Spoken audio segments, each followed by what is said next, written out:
Hi friends, ഇന്ന് ഞാൻ വളരെ കുറച്ച് ഇൻഗ്രീഡിയൻസ് വെച്ചിട്ട് അടിപൊളി ടേസ്റ്റ് ആയിട്ടുള്ള ഒരു പുഡിങ്ങാണ് തയ്യാറാക്കാൻ പറ്റുന്നത്. വളരെ എളുപ്പത്തിൽ നമുക്കിത് തയ്യാറാക്കാനായിട്ട് പറ്റും. അപ്പോൾ നമുക്ക് നോക്കാം ഇതെങ്ങനെ ഉണ്ടാക്കാമെന്ന്. അപ്പോൾ ആദ്യം തന്നെ ഞാനിവിടെ ഒരു ബൗളിലേക്ക് 1 കപ്പ് പാൽ ഒഴിച്ചു കൊടുക്കുന്നുണ്ട്. ഇതിലേക്ക് നമുക്ക് ആവശ്യത്തിനുള്ള പഞ്ചസാര ഇട്ട് കൊടുക്കാം. ഞാനിപ്പോൾ ഇവിടെ 2 ടേബിൾ സ്പൂൺ പഞ്ചസാര ഇട്ട് കൊടുക്കുന്നുള്ളൂ. ഇതിലേക്ക് പിന്നെ നമുക്ക് 2 ടേബിൾ സ്പൂൺ ബൂസ്റ്റ് ഇട്ട് കൊടുക്കാം. പിന്നെ വേണ്ടത് കൊക്കോ പൗഡറാണ്. നല്ലൊരു കളറും കിട്ടാൻ വേണ്ടിയിട്ടാണ് കൊക്കോ പൗഡർ ചേർക്കുന്നത്. 1 ടീസ്പൂൺ മതിയാവും. പിന്നെ 2 ടേബിൾ സ്പൂൺ കോൺഫ്ലോർ ചേർത്ത് കൊടുക്കാം. കോൺഫ്ലോറിന് പകരം മൈദ വേണമെങ്കിൽ ചേർത്ത് കൊടുക്കാം. പക്ഷേ കോൺഫ്ലോർ വരുമ്പോൾ ഒന്ന് ടേസ്റ്റ് കൂടുതലായിരിക്കും. അതിനുശേഷം ഇതെല്ലാം കൂടി നന്നായി ഒന്ന് മിക്സ് ചെയ്തെടുക്കാം.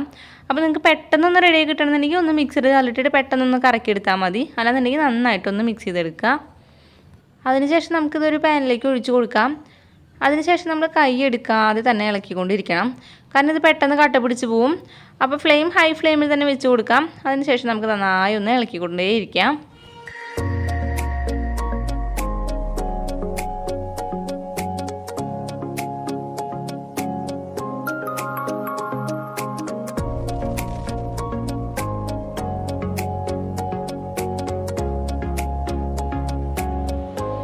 അപ്പോൾ ഈ ഒരു പരുവായി കഴിഞ്ഞിട്ടുണ്ടെങ്കിൽ നമുക്കിതിലേക്ക് 1 ടീസ്പൂൺ നെയ്യ് ഒഴിച്ചു കൊടുക്കാം. ഒരുപാടൊന്നും വേണ്ട, 1 ടീസ്പൂൺ മതി. അതിനുശേഷം ഒന്നും കൂടി ഒന്ന് ഇളക്കി കൊടുത്തു കഴിഞ്ഞാൽ പിന്നെ നമുക്കിത് സെറ്റ് ചെയ്യാനായിട്ട് മാറ്റാം. അപ്പോൾ ഞാനിവിടെ ഇതേപോലത്തെ ഒരു കുഴിയുള്ളൊരു പാത്രത്തിൽ കുറച്ച് നെയ്യ് തടവി കൊടുത്തിട്ടുണ്ട്. അതിലേക്ക് നമുക്ക് ഇത് ഒഴിച്ചു കൊടുക്കാം. അതിനുശേഷം നമ്മളൊരു സ്പൂണിൻ്റെ പിന്നിൽ നെയ്യൊന്ന് പുരട്ടി കൊടുത്തിട്ട് അത് വെച്ചിട്ട് നന്നായിട്ട് ഇതൊന്ന് ലെവൽ ചെയ്ത് കൊടുക്കാം. അത് കഴിഞ്ഞ് നന്നായിട്ട് ചൂടാറാനായിട്ട് വയ്ക്കുക. നന്നായി ചൂടാറി കഴിയുമ്പോൾ ഇത് നമുക്കൊന്ന് ഫ്രിഡ്ജിൽ വെച്ച് തണുപ്പിക്കണം. തണുപ്പിച്ചതിന് ശേഷം നമുക്കിത് എടുക്കാം. ഇപ്പോൾ ഇത് നന്നായി ചൂടാറി കഴിഞ്ഞതിന് ശേഷം ഫ്രിഡ്ജിൽ വെച്ച് പെട്ടെന്ന് തണുത്ത് കിട്ടണമെന്നുണ്ടെങ്കിൽ ഫ്രീസറിൽ വയ്ക്കാം. അതിനുശേഷം ഞാനിവിടെ എടുത്തിട്ടുണ്ട്.